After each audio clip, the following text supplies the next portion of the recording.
memikirkan perkara yang di atas. Kolose 3 ayat 1 sampai 2. Karena itu kalau kamu dibangkitkan bersama dengan Kristus, carilah perkara yang di atas, di mana Kristus ada, duduk di sebelah kanan Allah. Pikirkanlah perkara yang di atas, bukan yang di bawah. Jemaat Tuhan yang dikasihi, Rasul Paulus menasihatkan kita yang telah mendapat kemerdekaan dari Tuhan kita Yesus Kristus lewat penebusan Yesus Kristus, darahnya yang mahal yang dicurahkan di atas kayu salib. Yang harus kita lakukan adalah mencari perkara yang di atas, bukan lagi untuk kita pikirkan perkara-perkara yang terjadi di sekeliling kita, bukan lagi untuk kita untuk sibuk memikirkan perkara-perkara yang terjadi di muka bumi ini. Paulus menasihatkan kita agar kita fokus untuk memikirkan perkara-perkara yang di atas, bukan yang di bumi. Seperti yang telah saya katakan pada minggu lepas, kita harus sedar dan ingat bahwa hidup kita di bumi ini hanya sementara. Jam perjalanan hidup kita bila-bila masa saja akan berhenti. Cepat atau lambat, napas kehidupan kita akan berakhir. Ya. Ibrani 9 ayat 27, firman Tuhan mengatakan, dan sama seperti manusia ditetapkan untuk mati hanya satu kali saja, dan sesudah itu dihakimi. Kita akan menghembuskan napas terakhir. Bila napas terakhir kita berhenti dari tubuh kita, maka roh kita akan pergi dari tubuh kita, dan kita akan dihakimi, ditata pengadilan Allah. Oleh sebab itu, jemaat Tuhan yang dikasihi, sekali lagi firman Tuhan mengingatkan kita, jika sampai saat ini kita masih diberi kesempatan untuk terus bernapas, untuk terus hidup di muka bumi ini, maka pergunakanlah waktu, manfaatkanlah kesempatan yang Tuhan berikan kepada kita untuk hanya fokus perkara yang di atas ini, bukan perkara yang di bumi ini. Ya.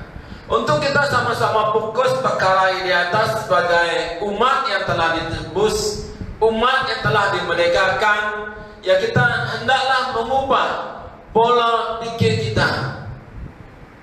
Bila pola pikir kita berubah, secara otomatis kita tidak lagi terlalu sibuk untuk memikirkan hal-hal yang di bumi ini, hal-hal yang bersifat sementara, hal-hal yang kita selalu pikirkan adalah yang sia-sia, hal-hal yang tidak mendatangkan faedah bagi kita semua.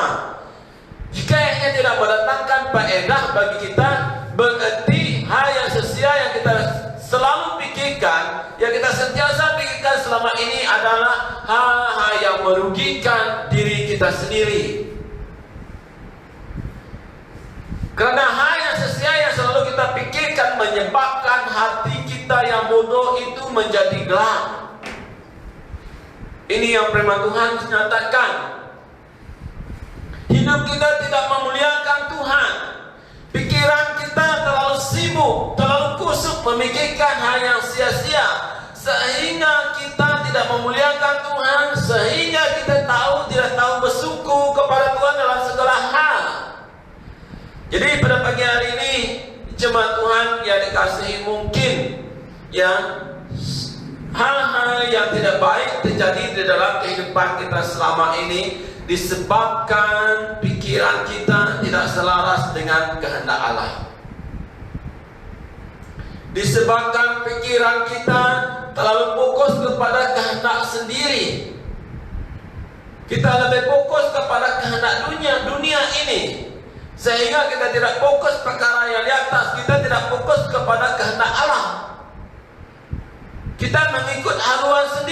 memang benar kita beribadah, memang benar kita telah ditebus, memang benar kita sentiasa mendengar khotbah. Tidak cukup khotbah dengan gembala sendiri, kita cari khotbah di YouTube, tetapi pikiran kita tetap tidak selaras dengan kehendak Tuhan. Bila pikiran kita, kehendak kita tidak selaras dengan kehendak Tuhan, kita di luar kawalan Tuhan, maka hal-hal yang tidak baik terjadi di dalam kehidupan kita. Jadi jemaat Tuhan yang dikasihi, mulai dari hari ini marilah kita bertobat. Sebagai anak-anak Allah yang telah ditebus, yang telah dimerdekakan, ubahlah pikiran kita. Mari kita ubah pikiran kita. Carilah perkara yang di atas, perkara yang di atas di mana Kristus ada, di mana Kristus duduk di sebelah kanan Allah. Pikirkanlah perkara yang di atas, bukan yang di bumi. Bukan pikirkan kehendak sendiri, bukan hidup sesuka hati. Pada minggu lepas kita telah belajar 3 perkara yang di atas, yang Tuhan ajarkan kepada kita, yang harus kita pikirkan di waktu kita hidup di akhir zaman ini. Jadi pada pagi hari ini Tuhan mau mengubah kita sekali lagi untuk kita belajar 2 dari 5 perkara yang Tuhan ajarkan kepada kita untuk kita fokus pikirkan. Saya percaya jemaat Tuhan telah mempersiapkan diri. Jemaat Tuhan begitu terpuja, begitu gairah untuk belajar firman Tuhan pada pagi hari ini. Ya. Jadi hal pertama yang harus kita pikirkan, yaitu kita harus melahirkan, gereja Tuhan harus melahirkan generasi baru. Generasi baru yang bagaimana? Generasi baru yang seperti Raja Daud. Generasi baru ini sangat memerlukan kita sebagai ibu bapa dan juga sebagai pemimpin gereja. Generasi baru sangat-sangat memerlukan bimbingan dari gereja Tuhan. Kenapa? Sebab gereja tanpa generasi baru adalah gereja tanpa masa depan. Generasi baru tanpa gereja adalah generasi tanpa masa depan. Jadi apa yang gereja Tuhan harus lakukan? Gereja Tuhan harus mengambil peran, harus peduli, harus peka akan generasi baru ini.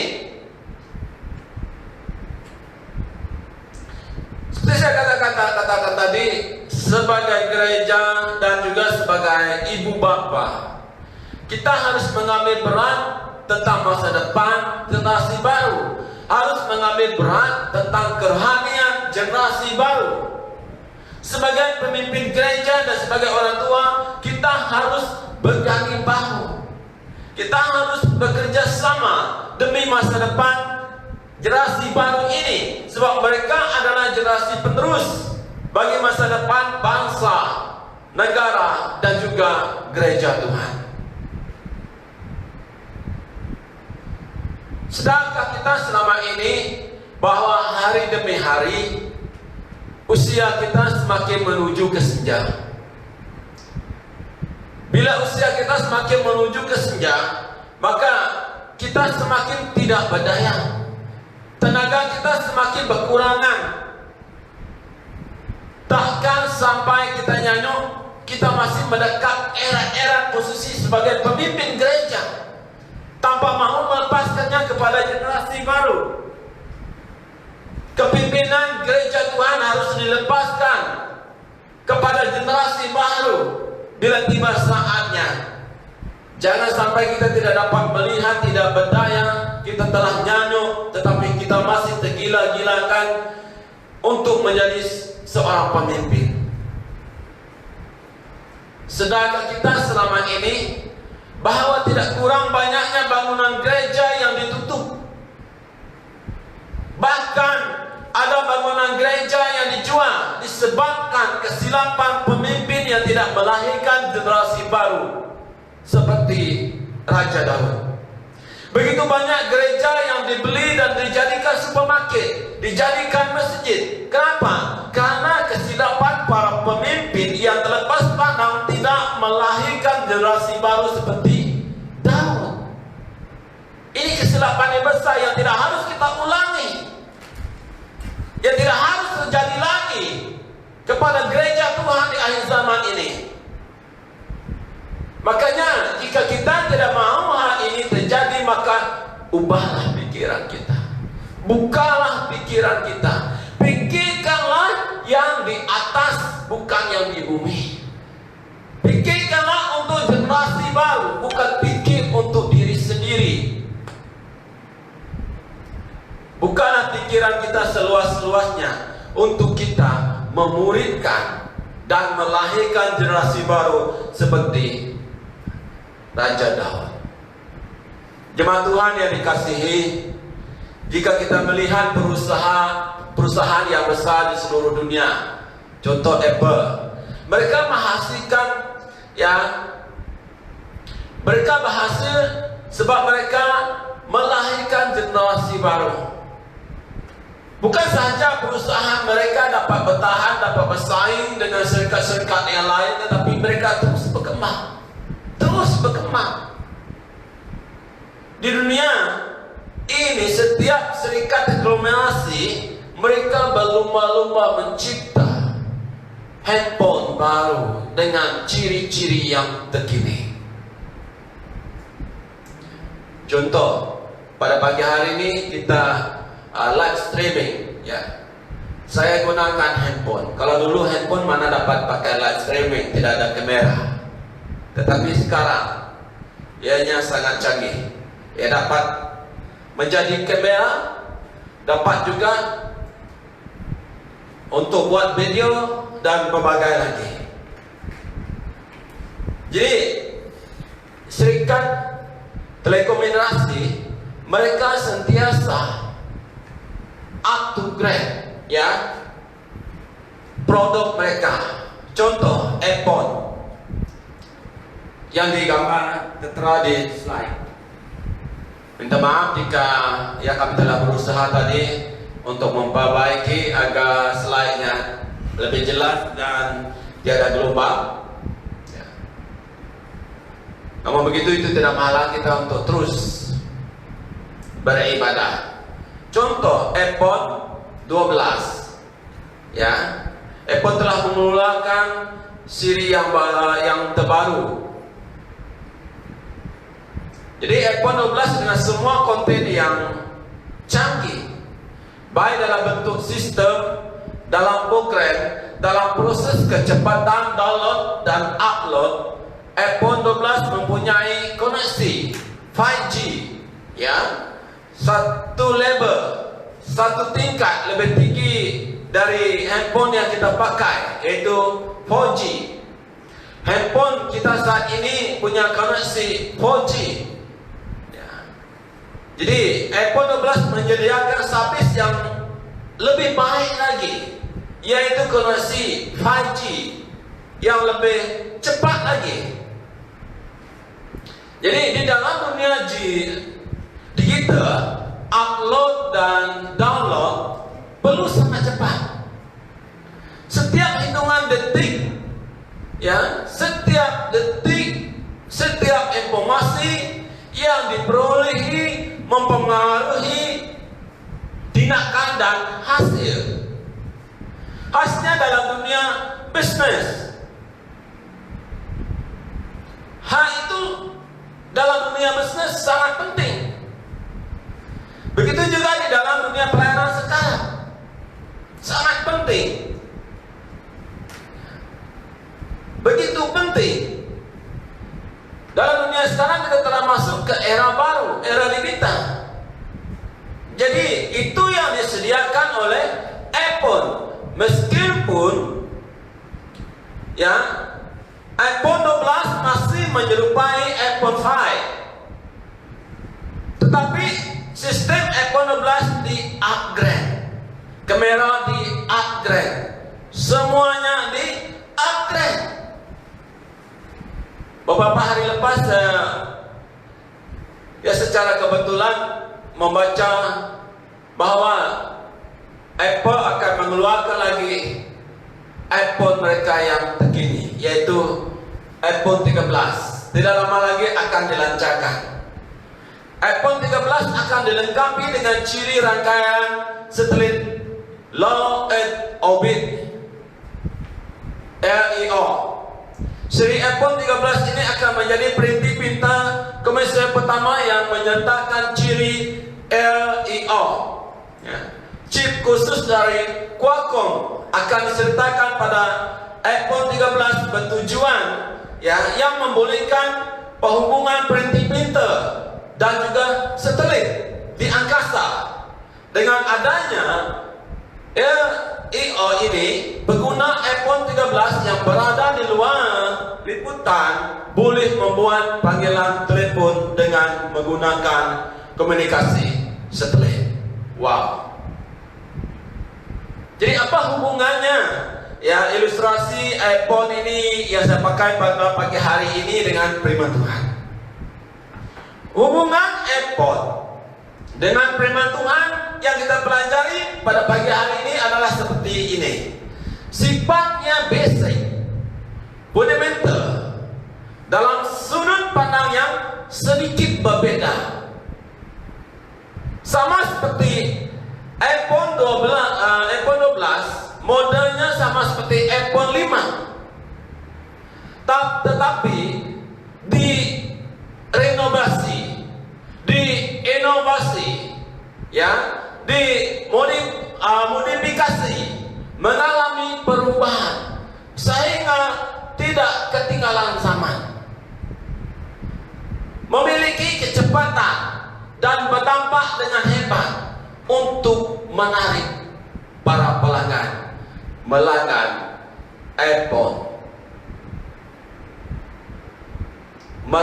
iPhone 12 maupun iPhone 13 yang tidak lama lagi akan dilancarkan. Meskipun iPhone harga dia jauh lebih mahal dari produk-produk handphone yang lain, tetapi bila seseorang telah menggunakan iPhone 12, orang lain telah menggunakan iPhone, dia tidak akan lagi melanggar ataupun membeli produk dari telepon lain, karena servis yang disediakan oleh iPhone begitu menarik hati, begitu memuaskan hati pelanggan. Jadi pelanggan tidak merasa berbaloi. Mereka membeli 5.000 hingga ke 6.000 handphone iPhone ini. Gereja Tuhan sekarang begitu memerlukan napas baru dan idea yang baru untuk mengalami pembaharuan, agar gereja Tuhan tidak ketinggalan, agar gereja Tuhan memiliki kecepatan, berdampak dengan hebat untuk menarik masyarakat datang kepada Kristus. Yang percaya katakan amin. Kemarin kami majelis daerah Sri Aman bermusyawarah dengan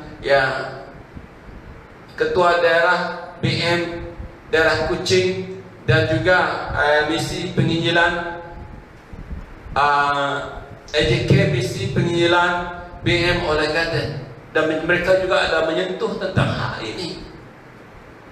Gereja harus terbuka, gereja harus membuka pikiran seluas-luasnya, karena pelayanan gereja sekarang telah berubah.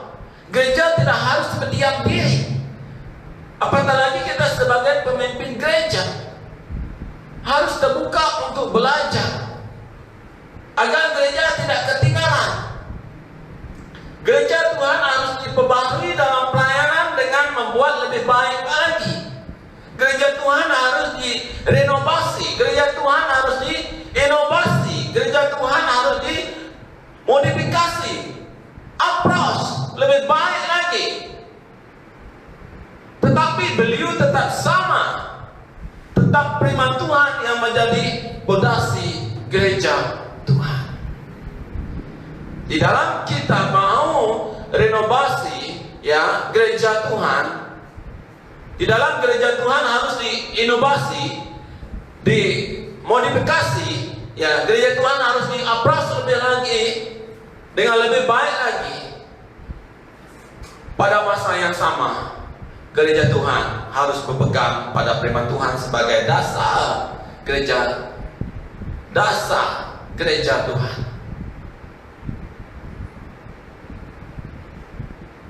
Jemaat Tuhan yang dikasih khasnya pemimpin gereja dengan baik-baik. Rata-rata gereja yang tidak up to date, yang tidak direnovasi dan tidak diinovasi sesuai dengan perkembangan zaman, regenerasi dengan generasi baru sangat jauh ketinggalan di belakang. Oleh sebab itu, regenerasi sangat perlu terjadi di dalam gereja Tuhan. Makanya jemaat Tuhan, apatah lagi sebagai pemimpin gereja, bukalah pikiran kita, fokus. Ya, gereja Tuhan haruslah discover generasi baru. Gereja Tuhan harus discover generasi baru yang punya karakter, generasi baru yang punya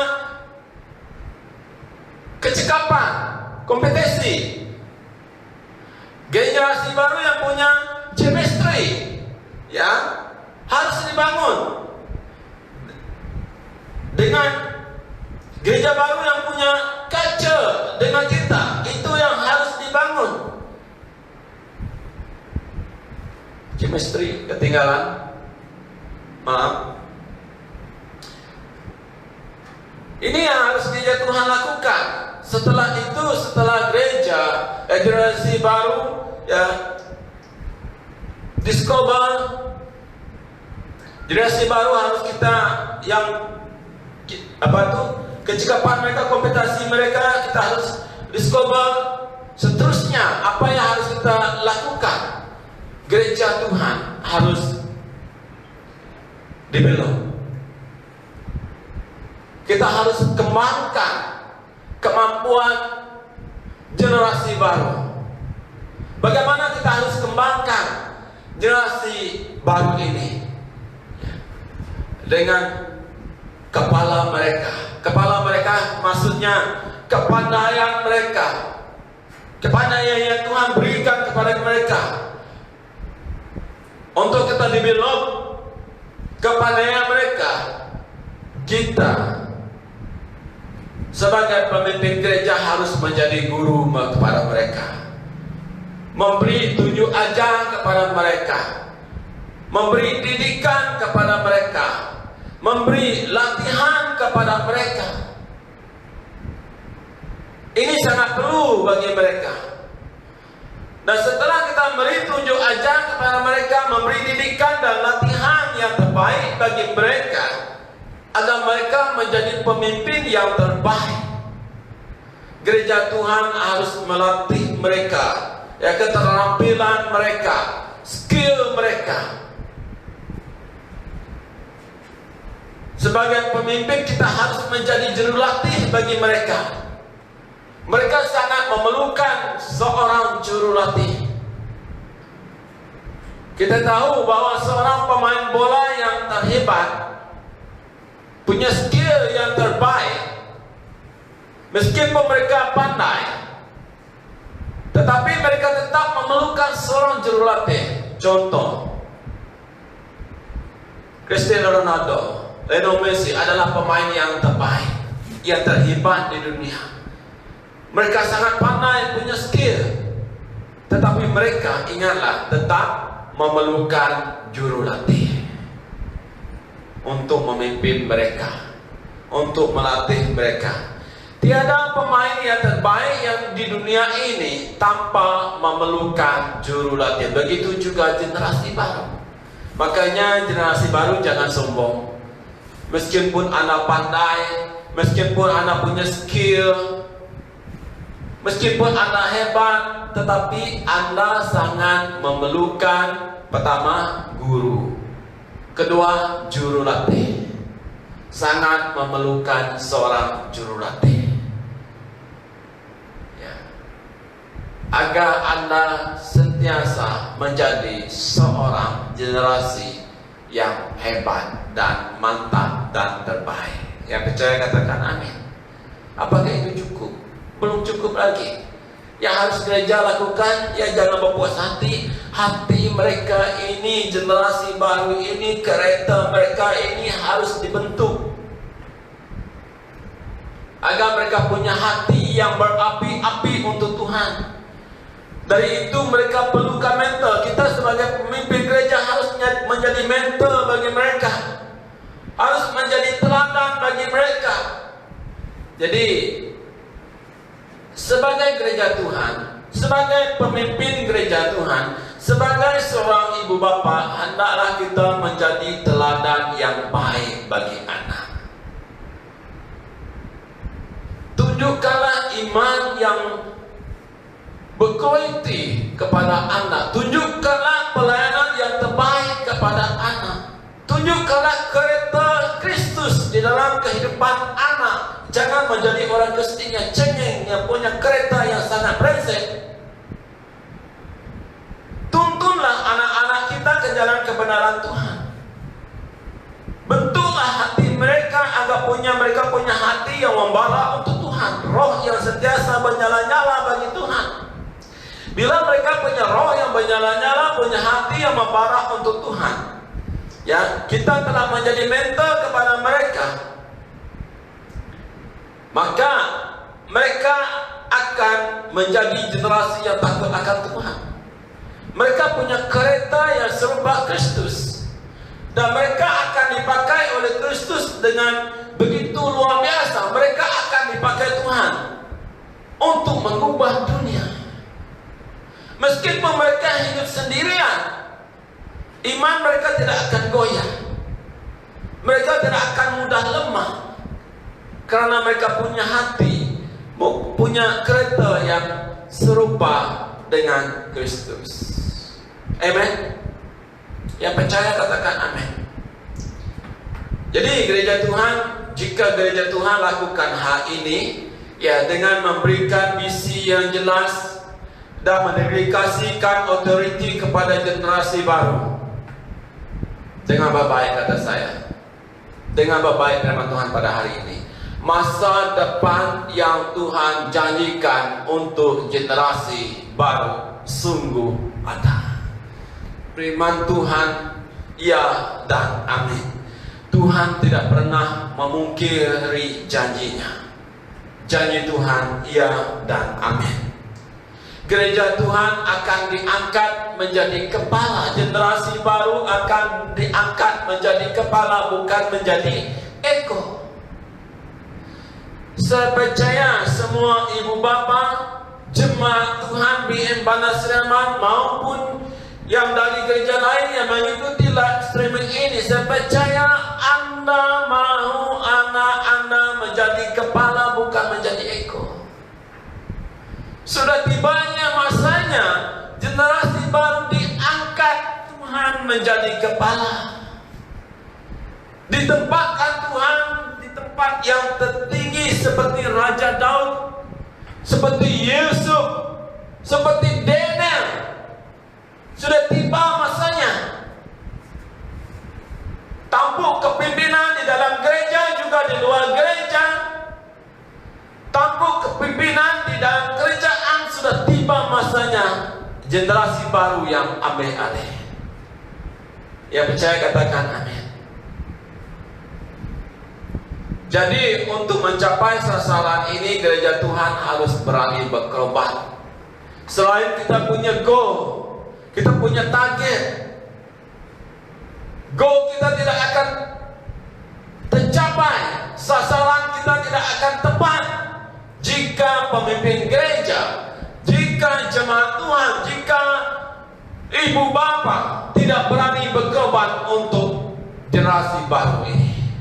BM Banas Sleman tidak akan dapat melahirkan generasi seperti Daud jika gereja Tuhan tidak berani berkorban. Sebab tiada kejayaan tanpa pengorbanan.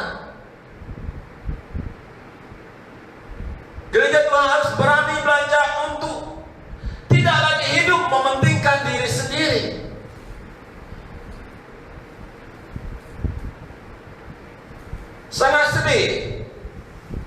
Mengapa? Sebab ada yang, oh kami tidak ada cucu, tidak perlu kami menjadi guru sekolah minggu. Aduh, ini pikiran yang sangat pendek. Anak saya semua sudah kawin, tiada yang jadi muda-mudi, tidak perlu saya sokong pelayanan pemuda-pemudi. Berubahlah pikiran. Apakah cucu kamu nanti, cicit kamu tidak menjadi muda-mudi? Kalau kamu tidak mau bertobat, kamu tidak mau bertobat, tempiasnya juga anak cucu kamu, cicit kamu. Jangan punya pikiran yang begitu cetek. Tuhan tidak mengajak kita punya pikiran yang cetek. Maka pada hari ini ubahlah pikiran kita. Kita akan lihat hasilnya nanti. Akan tiba kita menuai hasilnya nanti. Contoh, Raja Daud.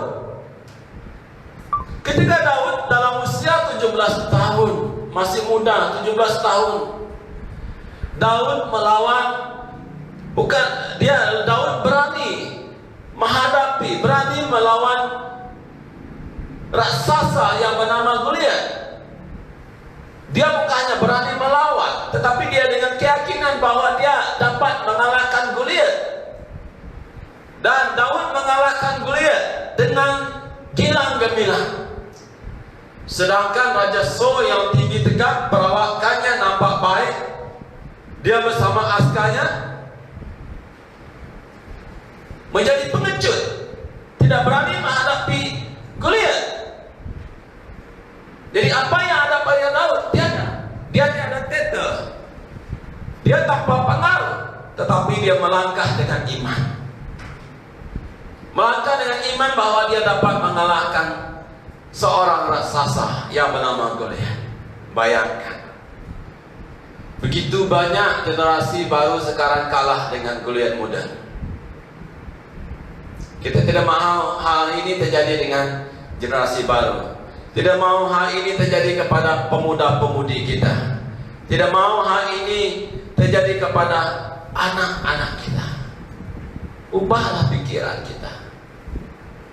Di dalam selama Raja Daud menjadi raja, di dalam menghadapi 66 peperangan, Daud mendapat 66 kemenangan juga. Ini sesuatu yang luar biasa. Daud tidak pernah kalah di dalam medan peperangan.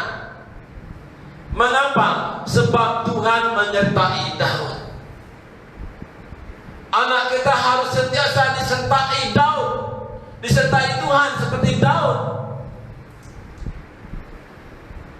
Daud sentiasa menang dalam medan peperangan, tetapi kalah di luar medan peperangan. Maka dari itu libatkan anak kita di dalam medan peperangan. Jika mereka di luar medan peperangan, mereka akan kalah, mereka akan jatuh seperti Daud, jatuh dengan hawa nafsu dosa. Ya. Di usia 71 tahun Daud melawan lagi raksasa yang baru, raksasa yang lebih modern, raksasa yang lebih besar. Di usia 17 tahun Daud mengalahkan Goliat. Di usia 71 tahun juga Daud mengalahkan Goliat.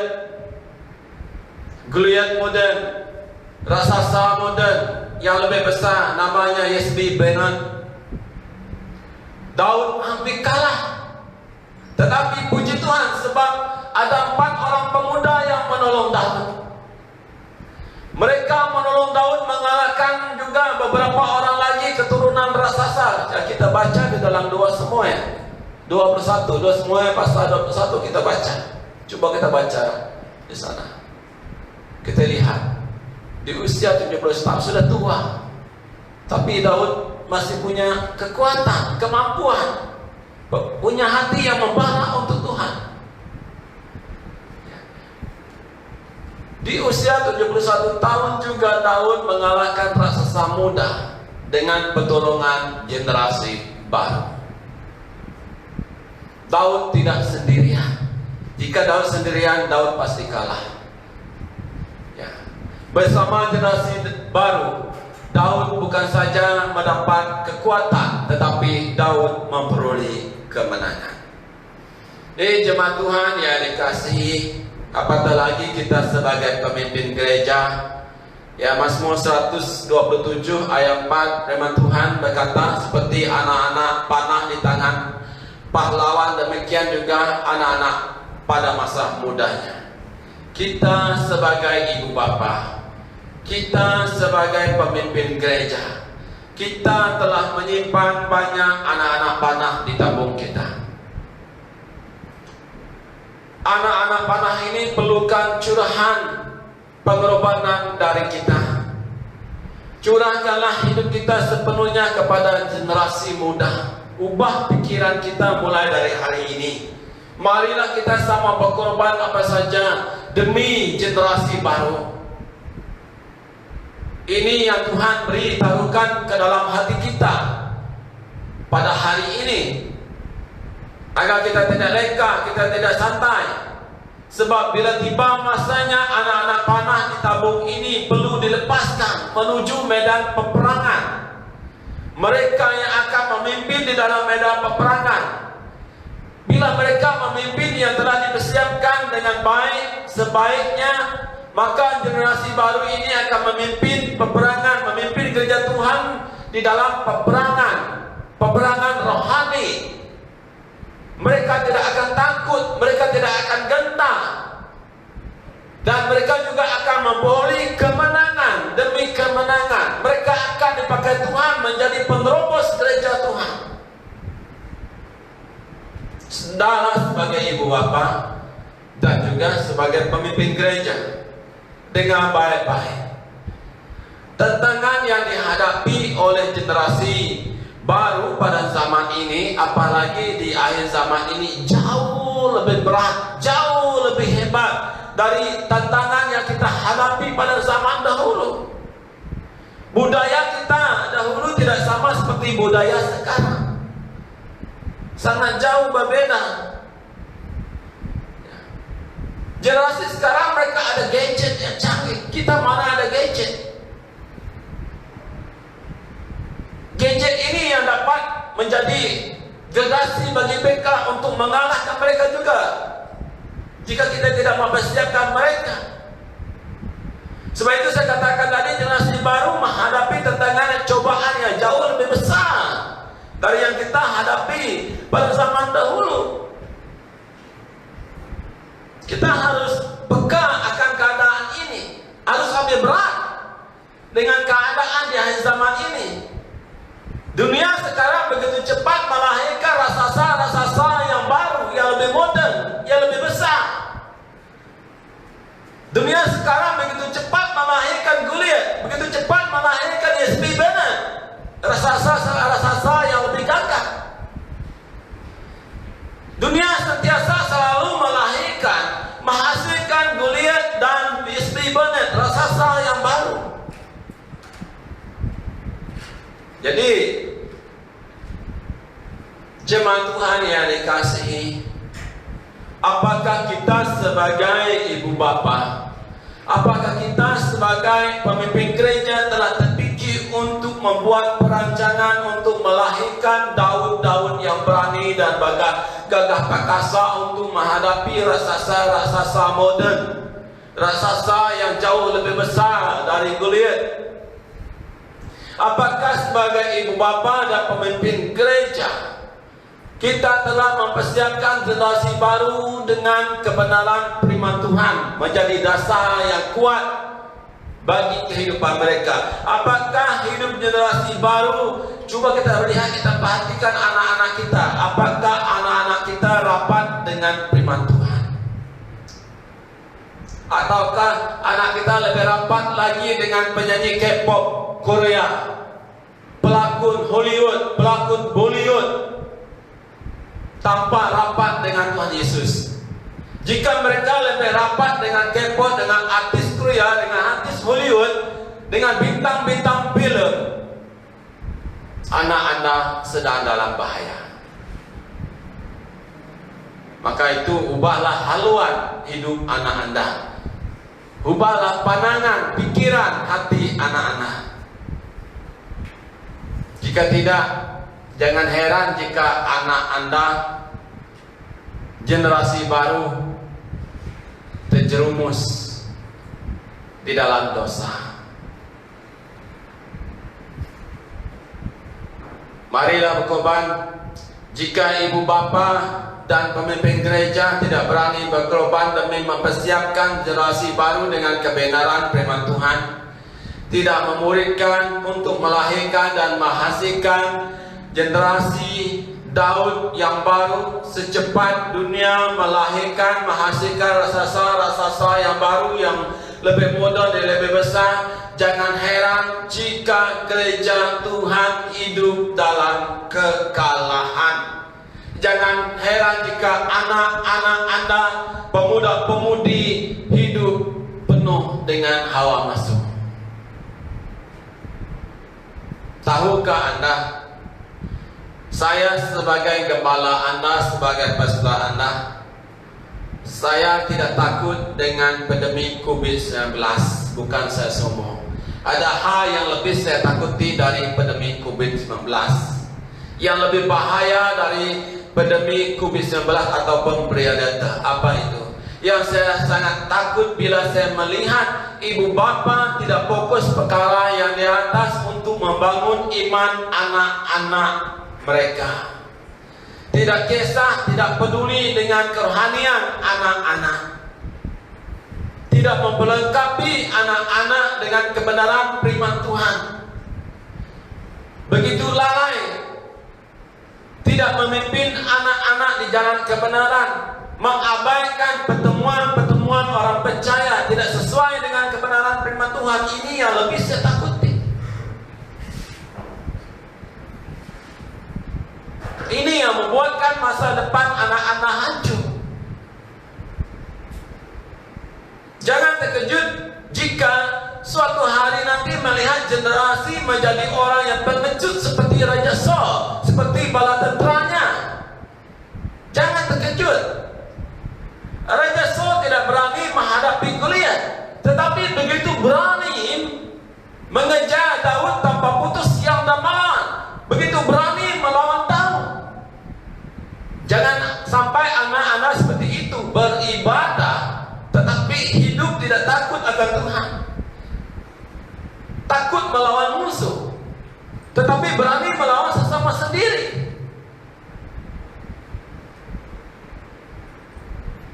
Raja Saul takut menghadapi Goliat, tetapi berani menghadapi sesama sendiri. Menantunya sendiri mau dibunuh, Daud mau dibunuh, kejar siang dan malam. Di dalam gereja juga hal ini terjadi. Sungguh berani melawan sesama sendiri, tetapi pengecut melawan musuh di luar. Pengecut pergi memberitakan Injil, pengecut menegakkan kebenaran di tempat gereja, ngebut bakat kuyung. Tapi melawan pastor berani, melawan pemimpin gereja bukan kaleng-kaleng. Gajah pun kecut.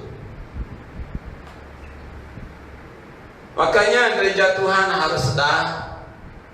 Gereja Tuhan harus bangkit demi memuridkan agar lahirlah generasi seperti Daud.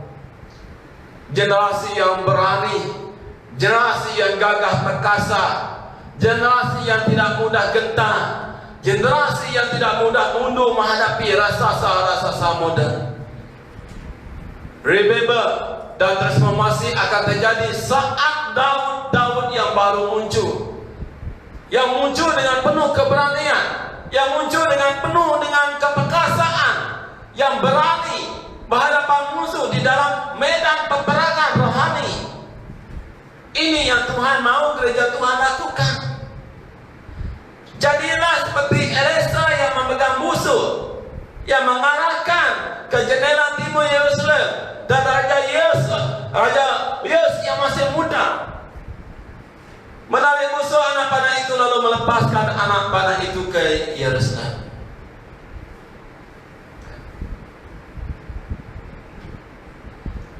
Elisa berkata, ambillah anak panah. Lalu diambillah busur dan anak-anak panah. Berkata kepada raja, tariklah busurmu, tarik dengan kekuatan tenaga mudamu. Lalu ia menarik busurnya, dan Elisa menaruh tangannya di bahu, di tangan, di lengan Raja Yoas. Anak panah itu adalah anak panah kemenangan. Anak panah yang ditarik dengan penuh energi. Energi generasi baru, generasi muda. Bila digandingkan dengan experience para pemimpin gereja, akan terjadi terobosan kemenangan. Ya. Hiasan orang muda ialah kekuatan energi dan keindahan orang tua yaitu ubat himat experience. Gereja Tuhan akan penuh dengan kemuliaan Tuhan bila generasi baru berganding dengan generasi lama. Curahan Roh Kudus akan terjadi. Bangsa, kota, dan negara kita akan mengalami lawatan Tuhan. Perubahan akan terjadi di dalam kota kita. Perubahan akan terjadi di dalam bangsa kita. Perubahan akan terjadi di dalam negara kita bila hal ini kita lakukan. Tuhan akan menyertai. Tuhan akan mencukupi segalanya bila kita bertindak untuk mempersiapkan generasi baru, untuk melahirkan generasi baru. Yang terakhir, jemaat Tuhan, yang harus kita fokuskan adalah menjadi pelaku firman Tuhan yang baik. Yakobus memperingatkan kita, tetapi hendaklah kamu menjadi pelaku firman dan bukan hanya pendengar saja. Mengapa? Sebab jika tidak demikian, kamu menipu diri sendiri. Tuhan tidak mau menipu kamu, tetapi kamu sendiri yang mau menipu diri sendiri. Mengapa? Sebab tidak menjadi pelaku, hanya menjadi pendengar. Hanya menjadi pendengar yang cakap mendengar. Hanya menjadi penonton yang hebat. Hanya menjadi aktif, menjadi pengkritik yang tegar. Hanya pandai berkata-kata, tetapi langsung tiada tindakan. Dengar baik-baik, satu tindakan lebih penting dari 1000 perkataan. 1000 perkataan tanpa satu tindakan adalah sia-sia, hanya kosong saja. Maka jemaat Tuhan yang dikasihi, marilah lakukan sekarang. Jangan menunda untuk hari esok, apatah lagi menunda untuk hari lusa. Kesempatan yang Tuhan berikan hari ini yang untuk kita lakukan tidak akan pernah ada terulang lagi untuk hari esok, apatah lagi untuk hari lusanya. Ya. Marilah jemaat Tuhan bertindak sekarang, bukan menunda bertindak untuk hari-hari yang mendatang. Jika tidak bertindak sekarang, bila lagi? Bahkan tidak akan ada kesempatan lagi. Jangan hanya pandai memuji firman Tuhan, firman Tuhan itu bagus, tetapi tiada tindakan susulan. Apatah lagi jika hatimu keras, bila Tuhan menegur, bila Tuhan menasihati kamu, hati kamu keras berbatu.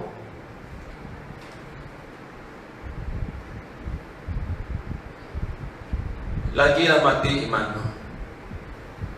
Iman tanpa perbuatan, tanpa tindakan susulan adalah iman yang mati. Memang kamu aktif membaca firman Tuhan, aktif belajar firman Tuhan, tetapi tanpa tindakan, iman mati.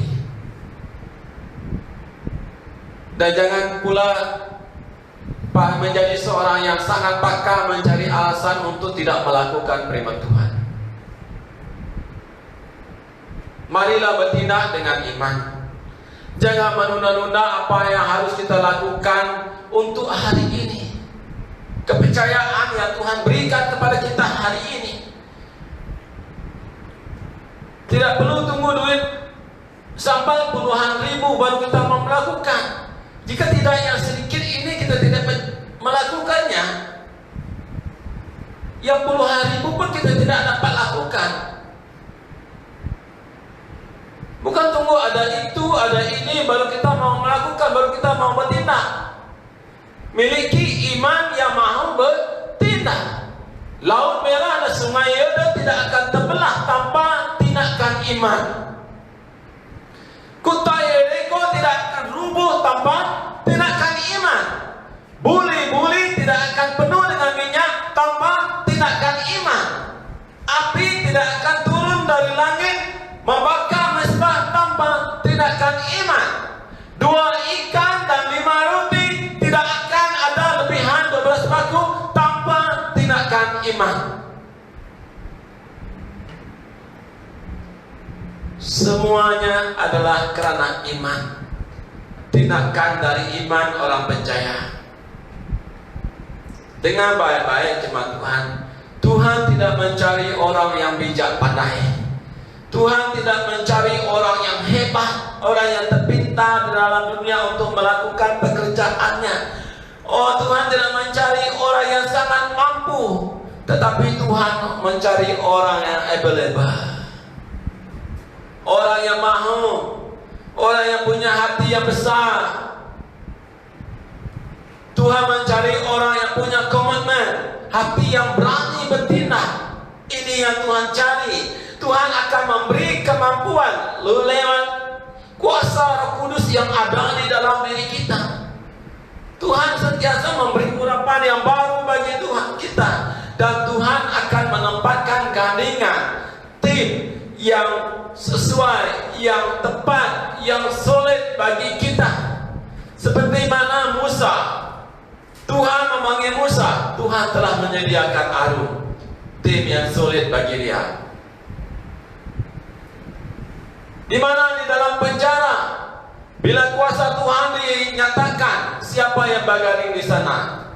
Paulus dan Silas berganding di dalam penjara. Terjadilah gempa bumi, terjadilah goncangan, ya terbukalah, terputuslah rantai, pintu penjara semua terbuka luas.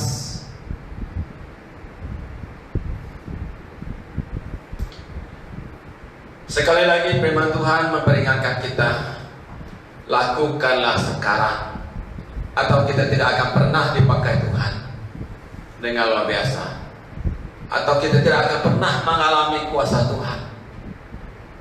Kuasa Tuhan yang hebatnya dasar. Mari lakukanlah sekarang.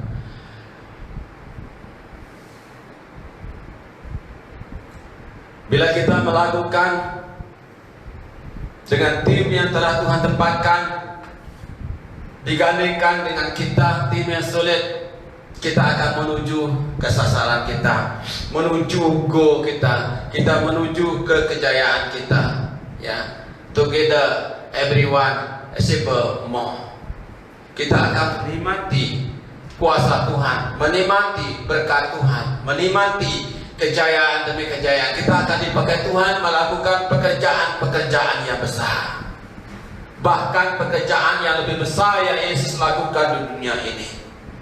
Marilah lakukan, jangan menunda-nunda lagi. Katakan kepada rekan Anda sebelah, katakan kepada suami anak, istri anak, jangan lagi menunda-nunda. Dari firman Tuhan telah kita pelajari, jemaat Tuhan, yang melakukan perintah yang utama yang harus kita pikirkan, menyelesaikan amanat agung Tuhan Yesus, menjadi murid Kristus sejati dan melahirkan generasi baru seperti Daud. Ada 3 poin yang penting untuk menjadi dasar kita menghidupi firman Tuhan yang telah kita pelajari dari minggu lepas dan juga pada hari ini. Ya, gereja Tuhan akan mengalami pembaharuan, nilai yang sama tetapi relevant, lebih up to date, dan akan terjadi percepatan yang berdampak menjadi magnet untuk menarik orang, menarik masyarakat datang kepada Kristus. Apa yang gereja Tuhan harus lakukan adalah prophetic. Gereja Tuhan harus hidup prophetic.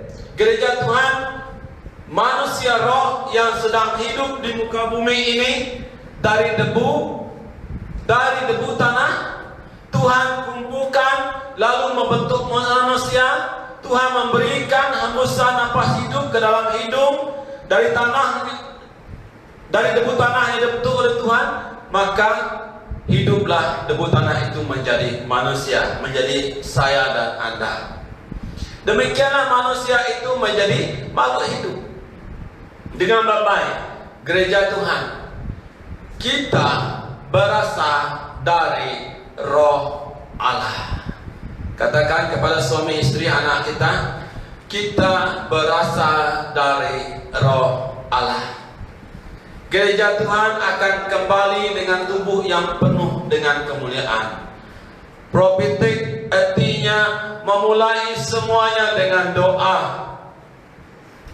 Doa siang, menara doa, doa keliling, doa perisai, dan doa peperangan. Pujian, penyembahan. Ingatlah bahwa semua yang dapat dilihat dengan mata jasmani diciptakan dari yang tidak kelihatan. Ya, dicipta dari yang tidak kelihatan. Kejadian 1 ayat 3 berfirmanlah Tuhan, jadilah terang, lalu terang itu jadi. Pada mulanya gelap, tiada terang. Bila Tuhan berfirman jadilah terang, lalu terang itu jadi. Kejadian 1:14 berfirmanlah Allah, jadilah benar-benar penerang pada cakrawala untuk memisahkan siang dan malam. Semua yang dapat dilihat dengan mata jasmani kita saat ini yang ada di bumi ini, semuanya diciptakan dari yang tidak kelihatan, yang tiada menjadi ada. Diciptakan dari firman Tuhan, yang tiada menjadi ada oleh firman Tuhan. Semua dapat diciptakan oleh firman Tuhan. Berarti seperti gereja Tuhan yang sedia malu, tiada yang mustahil bagi Tuhan Allah.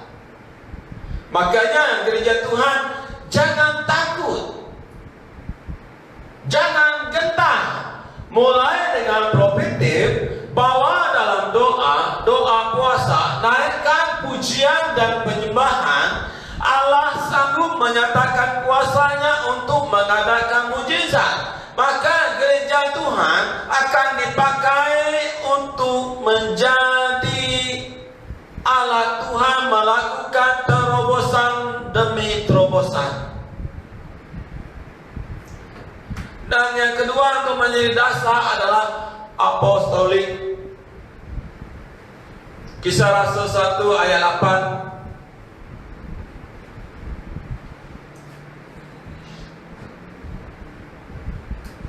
Tetapi kamu akan menerima kuasa kalau Roh Kudus turun atas kamu.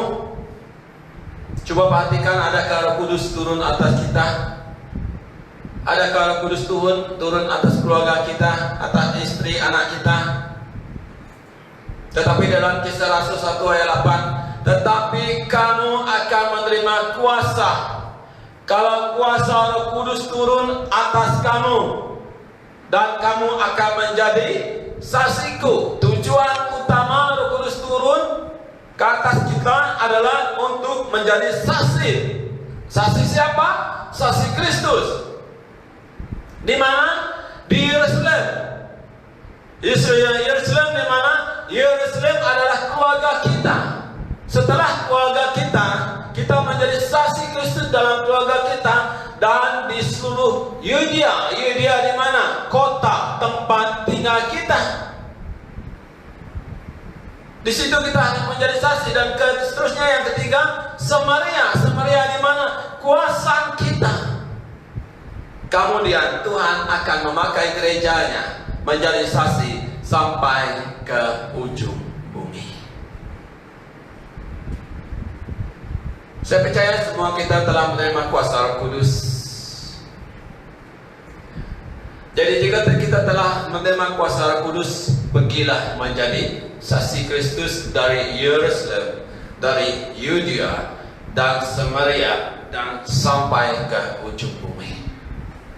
Puji Tuhan, ya, gereja kita BM Sarawak telah mengutus beberapa orang missionary. Walaupun di dalam pandemi ini, ya, pemimpin kita di pusat, ya, mereka begitu punya hati yang besar untuk melakukan firman Tuhan ini, yaitu menghantar para missionary yang dilahirkan oleh BM Sarawak.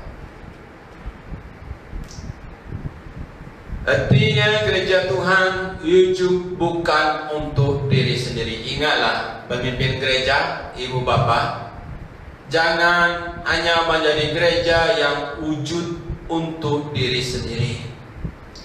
Gereja Tuhan harus melangkah maju ke depan untuk memperluaskan kerajaan Allah. Jangan terhalang dengan dinding sudut bangunan ini. Ini yang sering menghalang. Bila kita terhalang, terkurung di dalam sini, apa yang sering terjadi? Gereja Tuhan seringkali saling cakar mencakar, saling tekan menekan. Mengapa? Sebab tidak dapat menjadi berkat. Gereja Tuhan harus ingat, sudah tiba masanya bagi gereja Tuhan untuk tidak mementingkan diri, tidak hanya memikirkan diri sendiri.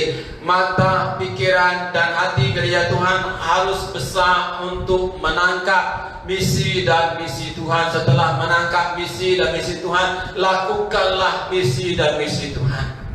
Kita akan diperhadapkan di tahtap pengadilan. Kita akan bertanggung jawab apa yang kita lakukan. Tuhan akan bertanya kepada kita, mengapa engkau tidak melakukan apa yang telah saya percayakan kepadamu? Apa yang akan kamu jawab kepada Tuhan? Jika kita melakukannya, Tuhan akan berkata, engkau adalah hamba-Ku yang baik dan setia. Marilah, masuklah, ya, bersamaku. Hari ini gereja Tuhan telah mendapat pekerjaan yang baik, hidup dengan baik, hidup dengan penuh kejayaan, kesuksesan.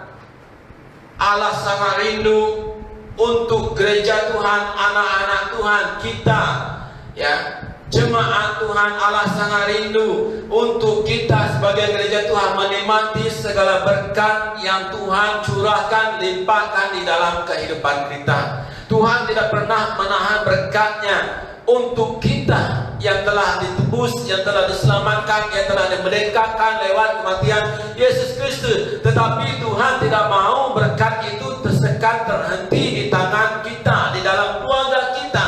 Tuhan sangat jauh lebih rindu jika kita sebagai gereja Tuhan menjadi sumber berkat bagi pelayanan kerajaan Allah.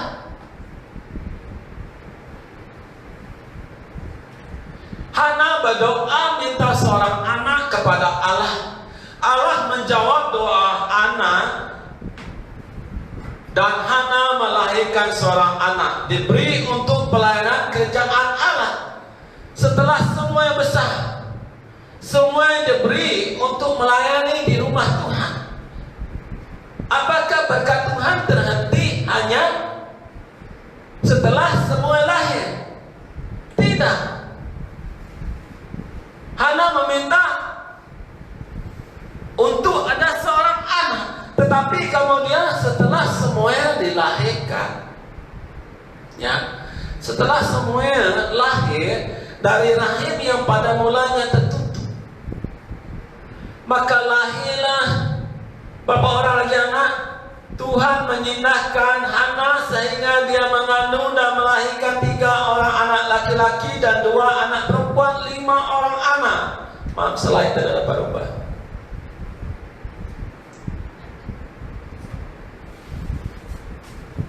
Makanya jemaat Tuhan, isi penuh pikiran dengan perkara yang di atas. Allah tidak, seperti saya katakan tadi, Allah tidak akan menahan berkat-Nya buat gereja Tuhan, buat keluarga Tuhan. Tidak pernah Tuhan menahan berkat. Sebab Allah tahu gereja Tuhan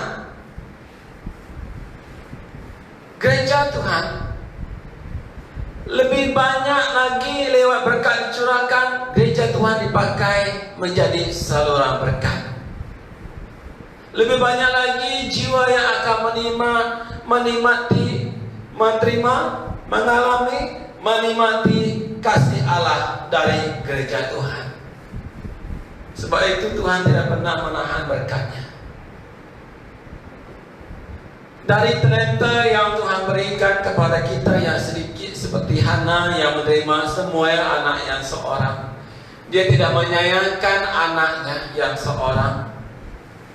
Dia memberikannya untuk pelayanan Tuhan. Dia serahkan masa depan anaknya ke dalam tangan Tuhan. Semua yang muda itu diserahkan ke tangan Tuhan. Maka Tuhan mencurahkan berkat, memberi 3 orang anak lelaki dan 2 orang anak perempuan, 5 orang. Dari kandungan rahim yang tertutup lahir 6 orang anak kesemuanya. Betapa hebatnya Tuhan kita bekerja dari doa orang percaya. Maka jemaah itu, apa berkat yang Tuhan berikan kepada kita saat ini? Jangan menggenggam rapat-rapat. Apa talenta yang ada pada kita, pergunakanlah sebaik-baiknya. Suatu hari nanti, ia akan melipat gandakan, melakukan perkara yang besar di dalam kehidupan kita sebagai orang percaya. Bila kita melakukan kepercayaan yang Tuhan telah percayakan kepada kita dengan sebaik-baiknya. Yang terakhir yang menjadi dasar bagi kita adalah transformatif. Hidup kita harus membawa perubahan. Katakan kepada rakan kita, kepada istri kita, keluarga kita, anak-anak kita, Tuhan mau kamu menjadi ejen perubahan, membawa perubahan. Mika 4 ayat 1 firman Tuhan berkata, akan terjadi pada hari-hari yang terakhir, gunung rumah Tuhan akan berdiri tegak mengatasi gunung-gunung dan menjulang tinggi di atas bukit-bukit. Bangsa-bangsa akan berduyun-duyun ke sana. Bangsa-bangsa akan berduyun-duyun menuju gereja Tuhan. Akan terjadi pada hari-hari yang terakhir, gunung rumah Tuhan di Embana Sri Aman akan berdiri tegak mengatasi gunung-gunung dan menjulang tinggi di atas bukit-bukit. Bangsa-bangsa akan berduyun-duyun, berterudus, berduyun-duyun ke mana? Ke BEM Bandar Sri Aman. Di akhir zaman, gereja Tuhan harus lebih tinggi dari yang lain. Dalam perjanjian lama, Tuhan membuat bait Allah untuk tempat tinggal, untuk tempat ibadah umat Tuhan. Dalam perjanjian baru, kita umat Allah yang suci, yang kudus, yang berkenan, kita umat Tuhan adalah bait Allah. Ya, 1 Korintus 3 ayat 9, karena kami adalah kawan sekerja Allah, kita kawan sekerja Allah, partner Allah, kita adalah ladang Allah, kita juga bangunan Allah. Gereja Tuhan harus lebih tinggi, kita bangunan Allah, ya, partner Allah harus lebih tinggi dari gunung-gunung dunia. Mengapa? Sebab selama ini dunia telah dan sedang membangun gunung-gunung kebanggaan dunia. Ini dapat kita lihat. Dunia sedang membangun. Dunia juga berusaha menghambat gereja Tuhan, menghalang gereja Tuhan. Gunung-gunung itu adalah seni.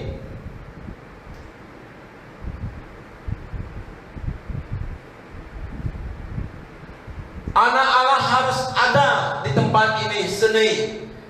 Gunung-gunung itu adalah bisnis. Gunung-gunung itu adalah media, ya, digital, media, pendidikan, dan pemerintahan. Anak Tuhan harus ada di sini. Tuhan akan menempatkan anak-anak Tuhan di tempat ini. Gereja Tuhan akan berada di puncak, akan berada di gunung-gunung ini. Seni, bisnis, digital, media, pendidikan, dan juga di dalam pemerintah. Untuk apa? Untuk mengubah dunia, untuk menerangi dunia, untuk menerangi tempat-tempat ini yang dipenuhi oleh kegelapan. Bukan untuk mempamerkan kehebatan gereja Tuhan, bukan. Gereja Tuhan harus berada di puncak gunung agar nama Tuhan dimuliakan. Kembali lagi kepada Yesus. Hampir setiap khotbah Tuhan taruhkan di hati saya, diucapkan dari mulut dan bibir saya tentang Yusuf, tentang Daniel. Berarti Tuhan ada rencana yang baik untuk gereja Tuhan. Saya ulangi lagi. Artinya Tuhan ada rencana yang baik untuk gereja Tuhan, khasnya bagi generasi baru. Tuhan akan menempatkan generasi baru di puncak yang tinggi agar memancarkan cahaya Kristus, menampilkan kereta Kristus. Ini yang Tuhan mau lakukan terhadap gereja Tuhan. Cahaya Yesus yang ada di dalam gereja Tuhan, cahaya Kristus yang ada di dalam gereja Tuhan harus bersinar untuk menerangi dunia yang penuh kegelapan. Di dalam seni dikuasai oleh kegelapan, di dalam bisnis dikuasai oleh kegelapan, dunia digital, media, pendidikan, pemerintahan dikuasai oleh kegelapan. Kita dapat lihat bagaimana keadaan pemerintah yang penuh dengan kegelapan. Jadi kita sebagai gereja Tuhan, anak-anak kita yang telah kita persiapkan sebaik-baiknya untuk memamerkan, memancarkan terang Kristus akan ditempatkan di sana. Gereja Tuhan harus menjadi berkat di berbagai era, dalam berbagai bidang. Tidak semua kita dipanggil untuk melayani sepenuh masa, tetapi semua kita dipanggil melayani dengan sepenuh hati. Yang terbaik adalah kita melayani Tuhan dengan sepenuh hati. Bila kita melayani dengan sepenuh hati, kita akan memberi yang terbaik bagi Tuhan. Saya berdoa agar gereja Tuhan, jemaat Tuhan, generasi baru akan ditempatkan oleh Tuhan di dalam seni, di dalam bisnis, digital, di dalam media, di dalam pendidikan, di dalam pemerintah, di gunung-gunung ini dan di gunung-gunung yang lain. Saya berdoa jemaat Tuhan, gereja Tuhan, generasi baru ditempatkan di puncak gunung ini. Bila gereja Tuhan telah ditempatkan di puncak gunung ini, jangan terpesona, jangan tergoda dengan terang spotlight yang menerangi gereja Tuhan. Jangan silau dengan terang spotlight yang menerangi gereja Tuhan. Roh Kudus dan firman Tuhan yang ada di dalam gereja Tuhan, itulah yang harus menjadi priority di dalam kehidupan gereja Tuhan bila Tuhan telah menempatkan gereja Tuhan di puncak gunung-gunung ini.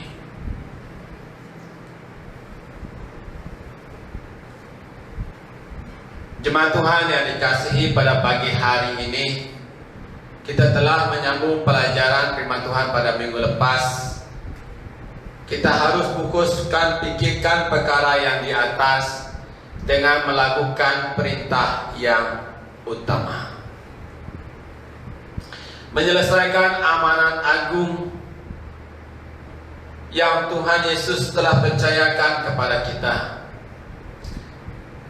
Sebagai murid Kristus yang sejati, marilah kita melahirkan generasi baru seperti Daud, yang gagah perkasa, yang penuh keberanian, yang punya iman, percaya kepada Tuhan dapat melakukan perkara-perkara yang besar. Tuhan mau kita pikirkan dengan kita menjadi pelaku beriman, bukan hanya sekadar menjadi pendengar yang baik. Bila kita menjadi pelaku beriman Tuhan, kita bukan hanya punya iman yang hidup, tetapi kita akan mengalami melipat kali gandaan yang dari Tuhan. Marilah gereja Tuhan mulai dari hari ini, ibu bapa, pemimpin gereja yang saya kasihi, apa yang telah kita pelajari selama ini, kita harus fokus kepada perkara yang di atas, bukan perkara yang di bumi ini. Karena Tuhan mau melakukan sesuatu yang terbaik, sesuatu yang indah, sesuatu yang terbesar, sesuatu yang dunia tidak dapat lakukan. Itu yang Tuhan mau lakukan lewat kita sebagai gereja Tuhan. Mari kita berdoa, minta persanasan berdoa untuk firman Tuhan yang telah kita pelajari. Kita tundukkan kepala kita, bawa anak istri kita, bersama-sama berdoa. Mari kita berdoa. Terpuji namamu ya Allah Bapa. Pada saat pagi hari ini kami sangat bersyukur, berterima kasih di mana firman-Mu yang telah menegur kami, yang telah mengajar kami, supaya kami teruskan kehidupan kami ke dalam kebenaran-Mu, supaya kehidupan kami sepanjang masa kami sentiasa berpegang pada Engkau Bapa. Alhamdulillah bersyukur pada pagi hari ini mendengarkan firman-Mu yang telah mengajar, yang telah menegur, yang telah menasihat dengan sangat baik. Ya Bapa, hamba-Mu juga berdoa khusus setiap hamba-Mu ataupun jemaat Tuhan yang ada di Bandar Seriaman yang mendengar ataupun bersama kami pada pagi hari ini. Tuhan, mau berdoa Engkau juga memberkati mereka dengan firman ini dan membuka pintu hati kami semua lewat firman ini, supaya di mana firman ini tertanam ataupun ada dalam hati kami Tuhan, kami tidak akan kehilangan atau keselamatan ataupun melangkah ke arah yang salah, melainkan tetap fokus kepada kebenaran-Mu. Begitu juga dengan generasi yang seterusnya Bapa, supaya mereka sentiasa mendidik dan mengajar hal ini kepada anak mereka. Terpuji namamu ya Bapa, dan kami juga mengucap syukur di mana pagi hari ini Tuhan kami dapat bersama karena kasih-Mu, karena anugerah-Mu Tuhan yang mengajar kami, yang memberikan kami kekuatan baru yang telah menyemangatkan kami sepanjang masa, supaya iman kami tetap kuat, supaya iman kami tetap berdiri teguh pada Engkau Bapa. Terpuji namamu ya Bapa, dan terima kasih untuk firman yang telah Engkau berikan untuk pagi hari ini Tuhan. Secara pribadi hamba-Mu dikuatkan, hamba-Mu dibangunkan melalui firman ini yang telah memberikan semangat untuk setiap hari supaya tetap berdiri di dalam kebenaran-Mu. Terpuji namamu ya Bapa. Haleluya, haleluya Yesus. Ini doa kami Bapa, di dalam nama Tuhan Yesus kami berdoa. Amin. Amin, amin. Terima kasih jemaat Tuhan. Tuhan memberkati kita semua.